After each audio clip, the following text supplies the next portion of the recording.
Hello and welcome to WONM. I am your host, Erica, and today we're going to speak with the world's most famous, most talented orientation and mobility specialists. We're going to interview them. We're going to take a look at some of their favorite apps and accessories. Come on.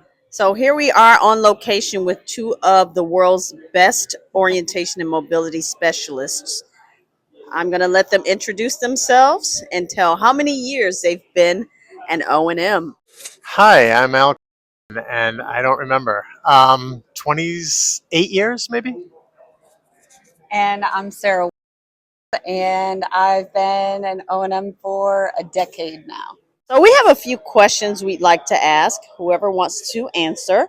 What foundational O&M skills should someone have before relying on a navigation app? So before relying on any navigation app, I think a student or client needs to have the foundational skills to orient themselves to spaces, some solid foundations on how to find and locate objects, how to establish landmarks and clues in their environment prior to introduction to technology, as well as foundations in street crossings and stuff like that if you're using it in that aspect as well. Technology can always fail, so you need to know your basic stuff beforehand so that if there's a problem, you can get out of it. Plus, you can't rely on technology to maybe find a bump in the sidewalk or a rock or something that you could trip over. Our next question is, how can someone integrate navigation apps with their existing travel techniques? I feel like once the skills have been established and the client or student knows the foundational skills of how to do various navigation aspects of navigation, then you could slowly integrate it by having it run during the lesson. So for example, if they're traveling in a small business area, you can use some apps to help them understand what they're passing by as they're passing by those storefronts and stuff like that, and do more of a slow integration versus relying so heavily on technology solely for a lesson at first. Yeah, and like Sarah was saying, it's important to get the basics down first so that they're going to be spending a lot of time working on their navigation apps and possibly not paying attention to their cane skills or directions. So they need to be solid at that before they can start throwing in these navigation apps. And then once that happens, yeah, it just makes the lessons more fun for them a lot of times. It gives them ideas of what to do and gives them some practicality on why they would use this stuff. What are some limitations of navigation apps that someone should be aware of?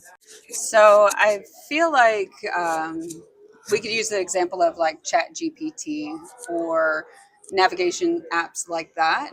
They're an AI tool that learns continuously. So in that learning, sometimes it makes errors. So you have to be aware that it's not foolproof and that there could be a discrepancy. If you're asking for a clothing size, it could give you a medium versus a large, or the description of the item might be off. So you have to know how to navigate through those things. And then there's also limitations when you are in like a city like DC, right? So it's going to almost create a, what do we call that? I'm A blanking. mess. Yeah, your Wi-Fi and all that kind of stuff is going to diminish. So you really have to know your backup and solid navigation plans in order to get to a route. So pre-planning the route, even though the device and app may be able to get you there successfully, still having those foundations of pre-planning that route to make it even more successful, just in case the app goes down. Or the Wi-Fi goes out or your phone dies. Yeah, I think the word was scramble. Like in DC, Yeah. they scramble a lot of the Wi-Fi, so you be on a street and they'll think you're on a different street. In Chicago or New York City, where there's tall buildings, there's still problems of the Wi-Fi bouncing off wrong things. And like Sarah was saying, there can always be the problem of your phone can lose power, or whatever you're using can lose power. And again, those apps aren't going to tell you what obstacles or anything are in your way.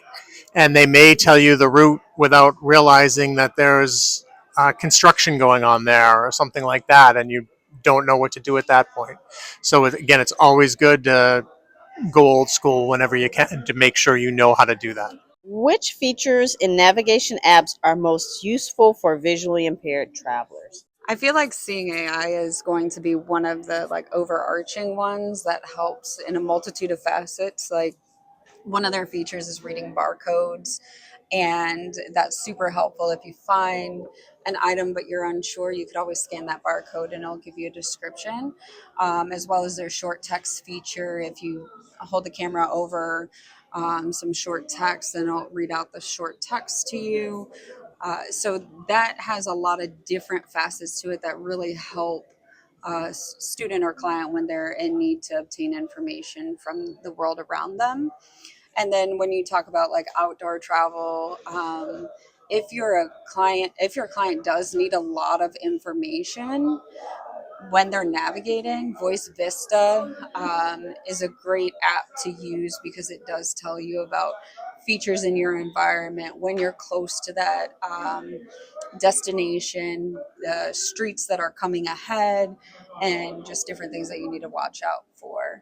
And then Chat GPT is something that's brand new, but it's really, really changing the game when it comes to just environmental information that we can gain as somebody that uses the phone as a device to help them obtain information about the world around them. So There are so many mapping apps for people who are traveling, and so I try to show my students a few different ones and see which one's going to work best for them based on their cognitive abilities and their vision, or if they need to just use headphones to listen. Some of them don't talk to you as much as others, so if they can't see what's on their phone, they need to listen more, and then they need to listen for traffic too. So how does that all play in? And just figuring out what's going to work best for each student to get them where they need to go and what their needs are. Another good one that we both use is the OKO app, which can let people know like if when a traffic light is changing and when it's okay to cross, because not all the areas have all audible signals, and so it's a great complement to street crossings. How can someone safely problem solve if an app gives incorrect or unclear directions? So I think this is a great situation for lessons first. So you're going to want to set the scenario up first, so that way your student or client then has the ability to have you there to help them troubleshoot. So then they have the foundational principles of like what we're going to do when situations arise that are unexpected or unforeseen. So I think that's the number one thing. But then also making sure there's various ways to troubleshoot that is gone over during lessons, and slowly having that client or student have homework that is independent work, and then they could give you feedback on how that has worked out for them or has not worked out for them. Absolutely. Planning ahead, while they're planning the lesson, go, okay, so you're going to use this app and do that. What if it's not working at that time? What's your backup plan? Planning ahead is always going to be good. And then it's always good, like Sarah was saying, for it to screw up during the lesson. And then you can talk about that.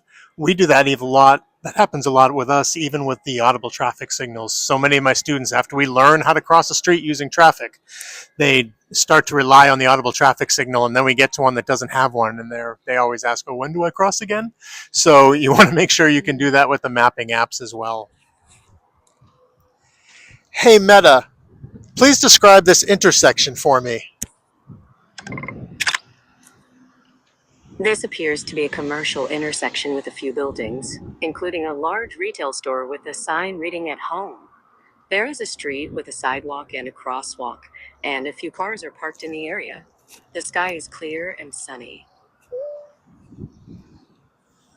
Hey, Meta, where is the crosswalk? The crosswalk is located at the intersection, where the sidewalk meets the road. It is marked by white lines on the road and is designed to provide a safe path for pedestrians to cross the street. Hey Meta, is there a crosswalk on my left? No, there is no crosswalk on your left. Hey Meta, where is Located at 9001, about 320 feet away. Hey Meta, look and tell me if the is in front of me, behind me, to my left, or to my right. This is in front of you. Hey Meta, can you tell me where I should go to get to the crosswalk? I can tell you how far away something is or how long it will take to get there, but I can't help with directions. Hey Meta, you're being very unhelpful right now. Hey Meta, what does the sign on the door say? The sign on the door says, "Emergency exit only. Alarm will sound." Hey Meta, what am I looking at? You are looking at a store with a blue and red exterior design. The floor is made of concrete, and there are shelves and racks with various products on display. So what are we using now? We're using Chat GPT. And what are we going to do with it? We're going to do the same thing that we did with the Meta, except with a different app. Hello, can you tell me what kind of intersection this is? Like a roundabout. There are buildings around it and a central island. Are you trying to figure out the traffic flow? Yes, tell me the traffic flow. In a roundabout, traffic typically flows counterclockwise. Vehicles entering should yield to those already in the circle. Does that help? Yes. Can you tell me where the crosswalk is? Sure. The crosswalk is right, leading to the building across the roundabout. You can see the white lines on the ground. Is the crosswalk right in front of me? Yes, it's right in front of you. You should see it extending across the road towards the building. Can you tell me if I'm walking toward the crosswalk right now? Yes, you are moving toward the crosswalk. It's right in front of you, and you'll reach it in a few steps. Am I in the crosswalk? Yes, you're standing right at the crosswalk now. Interesting. What is right in front of me? Directly in front of you is the crosswalk and the building across the street. Across the roundabout. Okay, is it safe for me to cross right now? It looks like there are some cars approaching. Please wait until it's clear and safe. Always check carefully before crossing. Am I in the crosswalk? Yes, you're in the crosswalk now. Keep going straight across. What's in front of me now? You're now approaching the building with the entrance just ahead. You're almost there.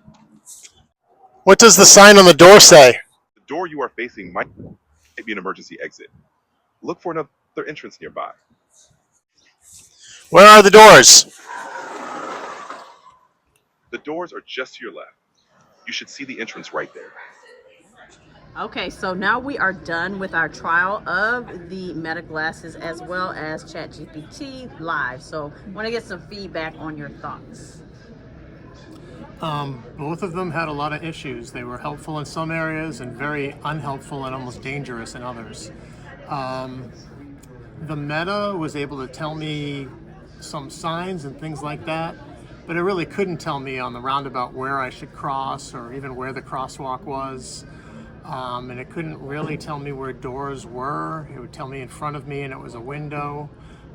So there were some issues with all of that. So I would have needed to use my regular cane skills and trailing, and would have had a hard time finding that crosswalk. The chat was ChatGPT. Chat GPT. I will never get those letters right. It was better in some ways in that I could just talk to it and I could listen as I was going, but it also was giving me a lot of wrong information or glitching out a lot and just hanging me to dry in some cases. and it actually told me some wrong information. It said the crosswalk is right in front of you, and I said, am I in the crosswalk? And it said yes. That's dangerous. And then it was answering questions about 2 or 3 questions behind me at a couple of points. So it's not, a lot of times you can't wait to hear that if you're already moving. So I would need to be using all my old school skills while I was doing that, and would really need to rely on them. And I, use this as complimentary every once in a while when you're not sure. Unfortunately, we were escorted out of the store at this time. So we moseyed on over to a different store. Can you tell me how much this bumblebee artwork is? Certainly. The bumblebee artwork is priced at $29.99. It's a decorative piece with a woven texture. Would you like any more details about it? What about the one behind it? How much is that? The item behind it is priced at $14.99. It seems to be a white decorative piece. If you need any more information, feel free to ask. Can you look at the piece again? Certainly. The bumblebee artwork in front is priced at $29.99. The white piece behind it is labeled at $14.99. Let me know if you need any other details. Can you tell me what does the sign read? The sign says, "And they lived happily ever after." It's a decorative piece. Can you tell me what kind of store I'm in? Home decor store. Possibly something like a home goods or craft store, given all the decorative items and signs. Can you tell me what the sign says on the ceiling?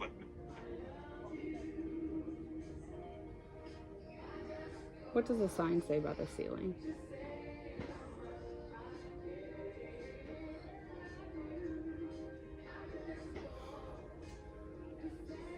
So now we're using Seeing AI. Read. Describe. Processing. This is what we got. Sorry, the request timed out. Processing. Not right. No. Color. Brown and green. Brown. Okay. Brown. Gray. Gray and black. Gray. Black and gray. Gray and black. White. Gray. Brown. Light. Light. Okay. So we're done with our trials, and we wanted to find out your thoughts regarding using the Meta glasses, using ChatGPT Live, using Seeing AI, or different types of assistants in the real world. So what are your thoughts? Well, for both of them, actually, they both really struggled without a Wi-Fi signal or without a good signal from your cell service provider.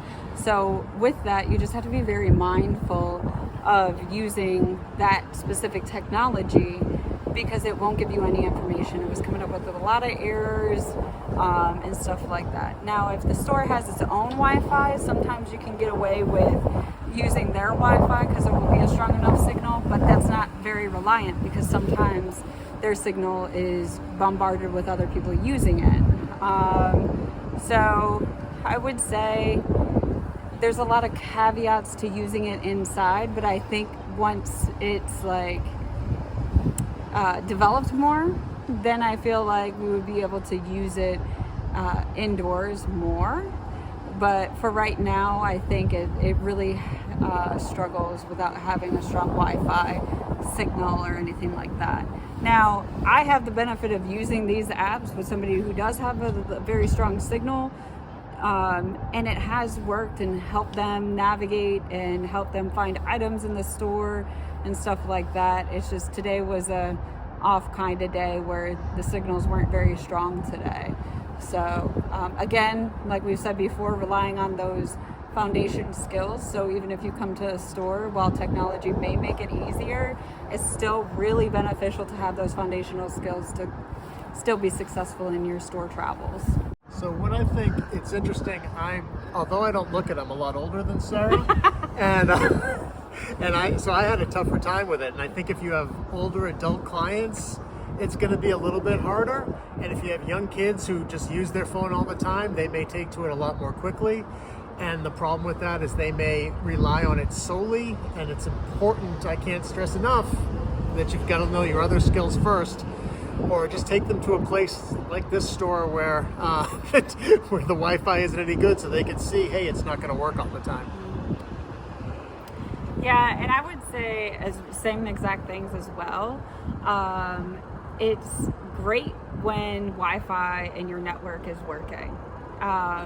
You can integrate a lot of stuff, even if it's working though, like Al said. You really have to have your foundation skills, because even like in real life, in the practicing and teaching technology while traveling, what I do find is the younger students, once they get that technology in their hand, they think it's real and true, and whatever that technology says is concrete. So, and as we've seen with Al's video, you have to be very mindful of that, because it had him walking in an intersection, not at a crosswalk and stuff like that. So definitely having a lot of the foundational skills first in order to do safe travel and like all that kind of stuff is necessary. But also a lot of teachable moments, like here at the store. It doesn't work in this store currently because we don't have good Wi-Fi at this store in order to connect to the apps. You know, if we had good Wi-Fi, then maybe we could find out more information, but we were limited to the area, which was in the front of the store, that could pick up on some of the towers in order for us to find information. And I think the other part is that we see too in the video is that it lags behind or will repeat information. So with that, you have to be mindful when you're like viewing an outdoor environment and it giving you that information repeatedly, and you being able to decipher if it's a repeat thing. So, but yeah, I think there's pros and cons to all of it. Like Al said, the older adult clients sometimes may have difficulties just navigating the app itself, because some of them don't work very well with voiceover and stuff like that, or voice commands. So it's navigating some of the errors that are beneficial for lesson planning and stuff like that. So your student, if they're a student or client, if they're going to be using it, can actually navigate those hiccups and those errors. All right. So if I were to ask you, Al, give me between 1 and 10 what your thoughts are. 1 is absolutely not, and 10 is awesome. So, seeing AI. 5, solid 5. Okay. Right in the middle. All right. The Meta glasses. I'm gonna keep them about the same. About a 5? Yeah. Okay. What about ChatGPT Live? Yeah. Again, it had the same problems. They all seem to have pretty much the same problems with the Wi-Fi or with the not quite knowing what to tell you. Going 5s all around. 5s all around. All right. Miss Sarah, so what do you think about ChatGPT? So I would say a 5 as well for that one, just because I feel like AI is still a developing tool, and that score and rating may go up higher. However, as of right now, it can be a little bit hit or miss and glitchy and stuff like that. So a 5 of that. Okay, so seeing AI is 5, and then Meta glasses? 5 as well, because you have to know how to particularly articulate information in a particular fashion in order to get what you want and stuff like that. So it can be a bit cumbersome. And same with ChatGPT. Mm-hmm. And again, they all run off of you having Wi-Fi or a strong signal. So if that one little piece is down, your whole thing is down. So I think that just knowing and understanding that aspect can help you.